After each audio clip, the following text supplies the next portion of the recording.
हामिदन व मुसल्लियन व मुसल्लिमन अम्मा बाद।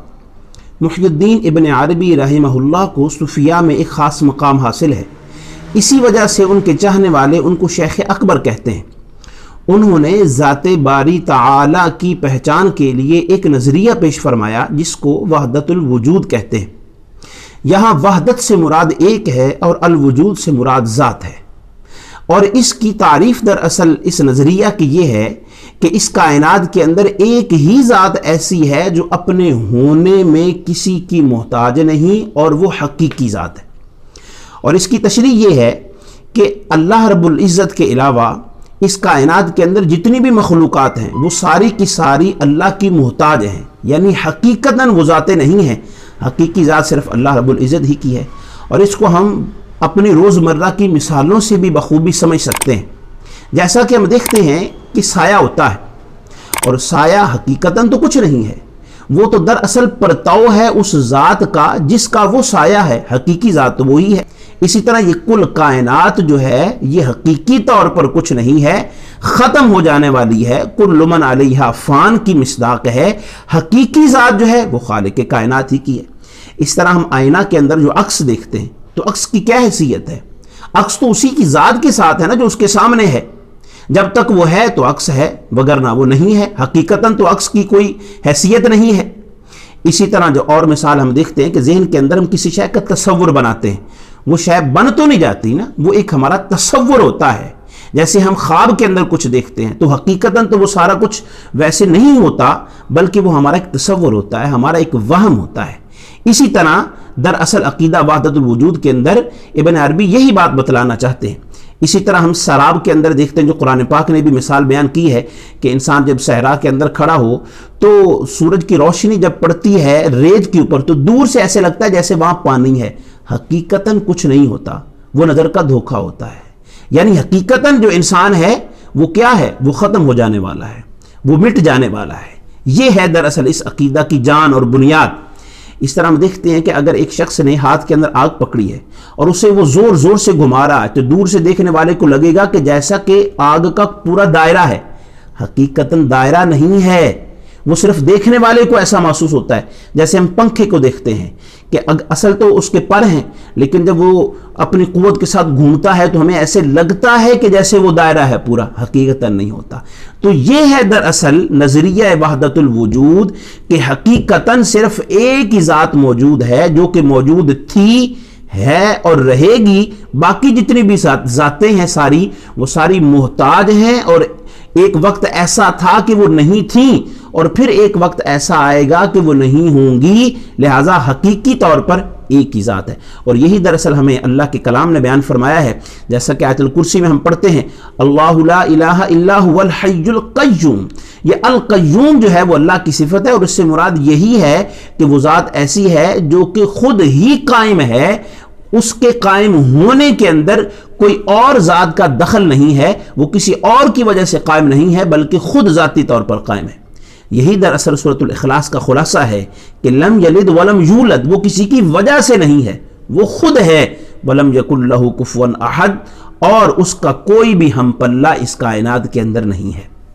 इसी नज़रिया वहदतुल वजूद के ऊपर बहुत सारे लोगों ने एतराज़ात किए हैं, और उन एतराज़ात ही की वजह से दरअसल शेख अकबर के ऊपर भी वो एतराज़ात बन जाते हैं।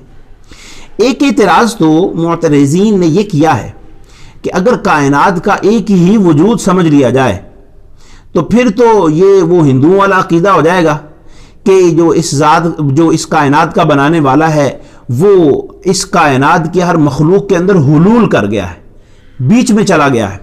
जैसा कि हिंदुओं का ये अकीदा है कि जितने भी हैवानात हैं, जितने भी इंसान हैं, जितने भी नबातात हैं, ये दरअसल खुदा ही हैं। जैसा कि हम देखते हैं कि जब चाय बनती है तो पानी के अंदर पत्ती डाली जाती है, तो वो पत्ती और जो पानी है वो एक दूसरे के साथ मिल जाते हैं। अब उनको जुदा जुदा नहीं किया जा सकता, अलग अलग नहीं किया जा सकता। जैसे कि हम और मिसाल में देखते हैं, जब मिठाई बनती है या मीठा बनता है तो वो चीनी उसके अंदर बिल्कुल घुल मिल जाती है, उसका हुलूल हो जाता है, उसको जुदा नहीं किया जा सकता। ये दरअसल हिंदुआना एक तस्वुर है कि जो इस कायनात का बनाने वाला है वो मखलूकात, दरअसल जो मखलूकात हैं वो वही है। یہ دراصل جن لوگوں نے عقیدہ وحدت الوجود سے یہ نظریہ نکالا اور یہ تعبیر اور غلط اس کی تشریح کی، تو انہوں نے کہا یہ تو کفریہ نظریہ ہو گیا، اور اسی وجہ سے انہوں نے شیخ اکبر کے بارے میں کہا کہ ان کے عقائد کفریہ تھے۔ دراصل ان کا عقیدہ تو درست ہے جیسا کہ پہلے بیان ہو چکا، لیکن یہ تشریح اور تعبیر اس کی غلط کی گئی، اور جنہوں نے یہ غلط تعبیر کی ہے انہوں نے پھر اعتراض کر دیا۔ ایک اور اعتراض اس کے اوپر یہ ہوتا ہے، وہ کہتے ہیں کہ کیا انسان کا حیوان کا وجود نہیں ہے؟ وہ جو کہتے ہیں کہ وجود نہیں ہے، دراصل ابن عربی نے انسان اور حیوان اور حیوانات کے وجود ہونے کا انکار نہیں کیا، بلکہ انہوں نے کہا کہ حقیقتاً جو وجود ہے وہ ذات باری تعالیٰ ہی کا ہے۔ وجود ان کے تو ہیں لیکن وہ حقیقی نہیں ہے، وہ دائمی نہیں ہے، وہ ختم ہو جانے والے ہیں۔ وہ ایسے ہی ہیں جیسے کہ سایہ ختم ہو جاتا ہے، جیسے عکس ختم ہو جاتا ہے، جیسے ہماری نظر دھوکہ کھا جاتی ہے اور وہ حقیقتاً سامنے چیز نہیں ہوتی۔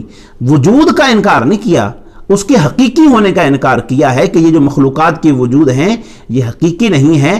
دراصل اللہ رب العزت کی ذات ہی ایسی ہے جو کہ حقیقی ہے۔ اور وجود، جب وحدت الوجود کے اندر وجود بولا جاتا ہے تو کئی لوگوں نے اس سے یہ سمجھا کہ اس سے مراد انہوں نے یہ اللہ کے لیے وجود ثابت کر دیا، جیسے ہم عام زبان میں کہتے ہیں فلاں آدمی کا وجود بڑا بھاری ہے، تو انہوں نے سمجھا اس وجود سے مراد وہ اللہ کا وجود ثابت کرنا چاہتے ہیں۔ ایسی بات نہیں ہے۔ اللہ کی شایان شان جو اس کے وہ ذات گرامی ہے وہ اسی کی صفات کے ساتھ متصف ہے۔ معاذ اللہ جیسے بندوں کے وجود ہوتے ہیں ایسے خالق کائنات کا وجود ہرگز نہ ہے، نہ صوفیہ مانتے ہیں، نہ ہی عقیدہ وحدت الوجود کے اندر ابن عربی نے اس کو بیان کیا۔ اچھا، اسی طرح ایک اور عقیدہ ہے ذات باری تعالیٰ کی پہچان کے لیے، وہ عقیدہ ہے وحدت الشہود کا، اور اس کو جو پیش فرمانے والے ہیں وہ شیخ احمد سرہندی رحمۃ اللہ علیہ ہیں، جن کو مجدد الف ثانی کے نام سے جانا جاتا ہے۔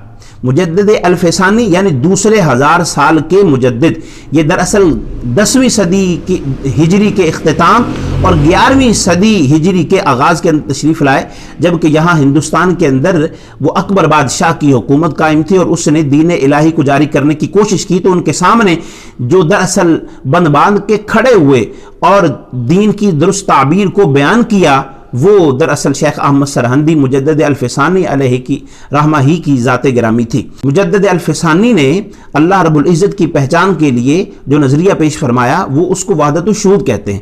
وحدت سے مراد یہاں اکیلا ہونا ہی، اور شہود سے مراد یہ ہے گواہی۔ دراصل وہ بتلانا یہ چاہتے ہیں اس نظریہ سے کہ کل کائنات کے اندر جتنی بھی مخلوقات ہیں وہ ساری کی ساری اپنے خالق کی طرف متوجہ کرتی ہیں۔ یعنی جیسے کہ ہم کہتے ہیں نا کہ وہ مصور کیسا ہوگا جس کی یہ تصویر ہے، یعنی انسان جب کوئی تصویر دیکھتا ہے تو اس کے مصور کی طرف متوجہ ہوتا ہے کہ اس کا بنانے والا کتنا ماہر ہوگا جس نے یہ تصویر بنائی ہے۔ اس طرح ہم کوئی تعمیر دیکھتے ہیں، کوئی عمارت دیکھتے ہیں تو اس کے بنانے والے کی تعریف کرتے ہیں کہ بنانے والا بڑا ماہر ہے جس نے یہ بنائی ہے۔ اسی طرح دراصل مجدد الف ثانی فرماتے ہیں کہ کل کائنات کے اندر جب میں کوئی بھی شے دیکھتا ہوں، کوئی بھی مخلوق دیکھتا ہوں، تو دراصل میری زبان پر خالق کی تعریف جاری ہو جاتی ہے کہ وہ خالق کتنا کامل ہوگا کہ جس کی جو مخلوق ہے وہ اتنی بہترین ہے۔ لقد خلقنا الانسان فی احسن تقویم، دراصل اس کی مثال ہے کہ اللہ رب العزت نے جو فرمایا ہے کہ اللہ رب العزت نے انسان کو کتنا خوبصورت بنایا، اور یہی وجہ ہے کہ وہ اشرف المخلوقات ہے۔ اور پھر ہم دیکھتے ہیں کہ اللہ ہی کے کلام نے سورۃ الملک میں فرمایا نا کہ ما تری فی خلق الرحمن من تفاوت، کہ انسان تو ذرا دیکھنا کل کائنات کو جو اللہ رب العزت کی تخلیق ہے، تجھے رحمان کی تخلیق کے اندر کوئی کمی نظر نہیں آئے گی، یہ اتنی کامل ہے۔ تو جب یہ اللہ کی جو تخلیق ہے وہ اتنی کامل ہے تو وہ ذات باری تعالیٰ کتنی کامل ہوگی۔ دراصل وحدت الشہود سے مراد یہ ہے کہ ہر شے اس بات کی گواہی دے رہی ہے کہ میرا بنانے والا کتنا کامل ہے۔ لہٰذا یہ دو عقائد ہیں، وحدت الوجود اور وحدت الشہود، یہ اپنی درست تعبیرات کے اندر درست عقائد ہیں، اور جنہوں نے ان سے غلط نظریات کو اخذ کیا ہے انہوں نے غلطی کرتے ہوئے ہی ان کے اوپر اعتراضات کیے ہیں۔ وآخر دعوانا ان الحمد للہ رب العالمین۔